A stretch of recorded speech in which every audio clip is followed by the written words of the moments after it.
Donna Summer. Having large breasts can be painful and embarrassing. We're talking about breast reduction after the news. And also, separate story, feather boas littering the streets around concert venues because wearing one is now the thing. This is BBC Radio 2. On BBC Sounds. And on your smart speaker. Play BBC Radio 2. BBC News at 1 o'clock. This is Justine Green. Philip Schofield has admitted his career is over. I know it's unforgivable. Boris Johnson says he'll hand over his private messages to the COVID inquiry. And could cheese rolling be getting too extreme? The TV presenter Philip Schofield has acknowledged that his career is over after he admitted having an affair with a much younger colleague on This Morning. In his first interview since leaving ITV, he told the BBC that while he met the man when he was a 15-year-old boy, the pair's relationship only began when he was 20. Mr. Schofield described how it had first started. I'm in my dressing room one day, something happened, which, obviously I will regret forever, for him and for me, mostly him.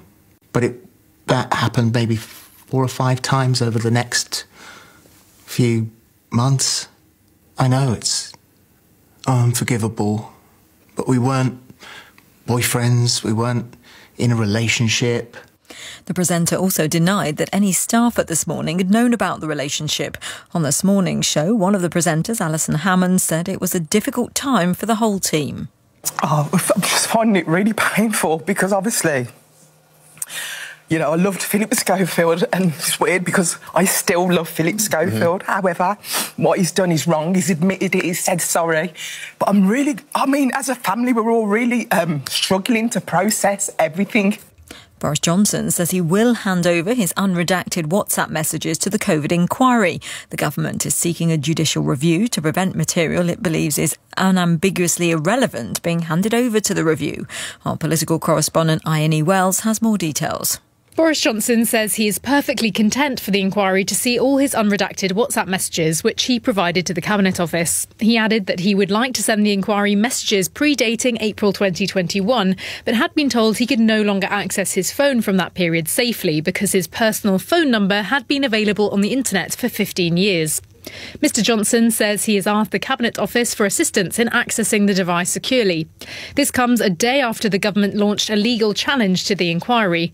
It argues what it deems to be irrelevant material should not be shared.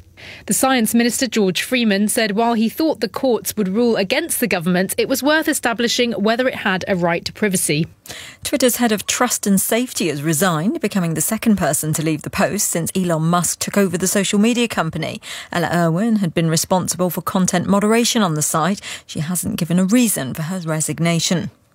It's another day of disruption for train passengers caused by strikes, with only half of services running in England and knock-on effects in Scotland and Wales. This walkout is by members of the RMT union in a long-running dispute about pay. Rail companies and the government say they've made fair wage offers, but the Assistant General Secretary of the RMT, John Leach, disputes that. We regret the inconvenience caused by any industrial action, and we would much rather be doing what we do every other day of the year, which is keeping Britain moving. But it's also our responsibility to represent our people, our members, and we will never apologise for doing that because that's what any trade union should do.